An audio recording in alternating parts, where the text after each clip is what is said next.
हर साल आषाढ़ के महीने में जगन्नाथ यात्रा निकलती है, हम सब जानते हैं। और हमेशा मुस्लिम के मजार पे क्यों रुक जाती है वो जाके? ऐसा क्या है उस मुसलमान के अंदर जो जगन्नाथ भगवान स्वयं वहां जाके रुकते हैं? साल्वेग नाम का एक आदमी अकबर की सेना में बहुत अच्छा सिपाही था, लेकिन एक बार एक युद्ध में उसके सर पे एक चोट लग जाती है। उसे ऐसा गहरा और घिनौना घाव हो जाता बेचारे को, जो भर ही नहीं जाता, ठीक ही नहीं हो रहा था। वो बहुत परेशान हो जाता है और अपनी माँ के कहने पे उसने भगवान जगन्नाथ की भक्ति शुरू कर दी। एक दिन साल्वेग के सपने में भगवान जगन्नाथ आते हैं और उसे घाव पे लगाने के लिए भभूत दी।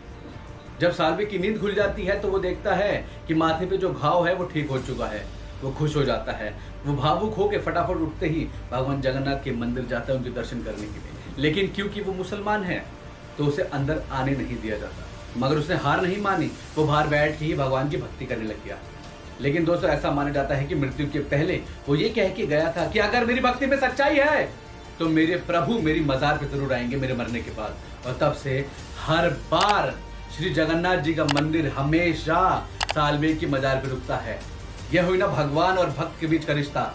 लेकिन एक और जगह जहाँ पे उनका रथ रुकता है, पुरी का गुंडीचा मंदिर, उसका रहस्य क्या है आइए जानते हैं। जगन्नाथ यात्रा के 5वें दिन पुरी के गुंडीचा मंदिर में महालक्ष्मी के सम्मान में हीरा पंचमी नाम का एक त्योहार मनाया जाता है। और माना जाता है कि इस दिन महालक्ष्मी ने भगवान जगन्नाथ के रथ को तोड़ दिया था।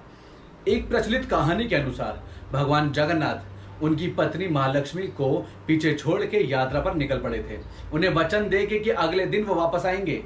लेकिन जब 4 रातों तक जगन्नाथ जी नहीं लौटे तो माता चिंतित होकर उन्हें ढूंढने निकल जाती हैं। यात्रा के 5वें दिन वो गुंडीचा मंदिर के द्वार पे पहुंच जाती हैं और वहां भगवान जगन्नाथ के रथ को देखकर वो बहुत क्रोधित हो जाती हैं और क्रोध से जगन्नाथ जी के रथ को तोड़ देती हैं और वापस मुख्य जगन्नाथ मंदिर लौट जाती हैं। हर साल जगन्नाथपुरी की यात्रा में इस घटना को हीरा पंचमी के नाम से मनाया जाता है। दोस्तों, है ना बहुत ही रहस्यमय चीज। हीरा मतलब घूमना और पंचमी मतलब 5वां दिन। वो दिन जब महालक्ष्मी जगन्नाथ जी को ढूंढने निकली थी। इस दिन रूठी हुई महालक्ष्मी को मनाने के लिए उनकी पूजा की जाती है। उन्हें पुरी के मशहूर रसगुल्ले और अलग अलग पदार्थों का भोग भी चढ़ाया जाता है। फिर उनके सेवक उनकी पालकी को गुंडीचा मंदिर ले जाते हैं।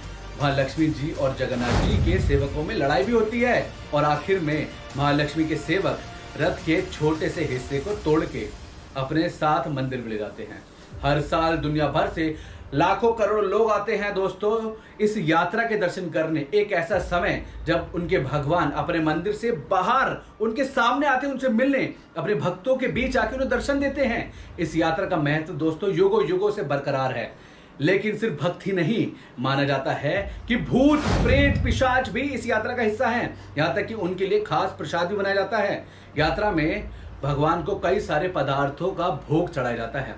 उन्हीं में से एक है आधार पदार्थ, एक ऐसा पदार्थ जो भगवान जगन्नाथ का प्रसाद है, लेकिन उसे भूत प्रेत और बुरी आत्माओं के लिए बनाया जाता है।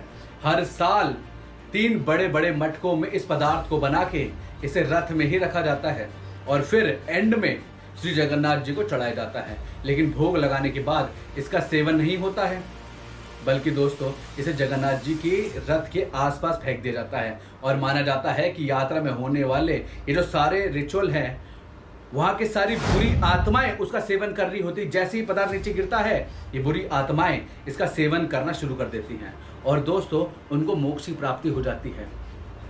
जगन्नाथपुरी से जुड़ी हुई कहानी और उनका महत्व, उनके राज दोस्तों इतने सारे हैं ना कि उन्हें एक वीडियो में डालना बहुत मुश्किल है। लेकिन दोस्तों, अगर आप जगन्नाथ मंदिर के बारे में और जानना चाहते हैं और चाहते हैं कि मैं इसके ऊपर कंप्लीट 20 मिनट की वीडियो बनाऊं और चाहते हैं कि मैं इसकी हिस्ट्री के बारे में और उन भूत प्रेतों के बारे में जो कि उस पदार्थ का सेवन करने आते हैं और उनके धड़कते हुए दिल का राज के ऊपर वीडियो बनाऊं कि वो पदार्थ क्या है, उसके एलिमेंट्स क्या क्या हैं, तो कमेंट बॉक्स में लिखिए, मैं उस पर वीडियो बनाऊंगा। और थैंक यू सो मच, आप मेरी वीडियो को इतना प्यार दे रहे हैं। और दोस्तों, अगर आपने अश्वत्थामा से जुड़ी हुई वीडियो नहीं देखी तो प्लीज़ जाकर उसे देखें और बाकी वीडियोज़ भी देखें और वीडियो को ज़्यादा से ज़्यादा शेयर करें और चैनल को सब्सक्राइब करना मत भूलना। फिर मिलेंगे एक और नई वीडियो में, तब तक के लिए धन्यवाद। जय श्री जगन्नाथ।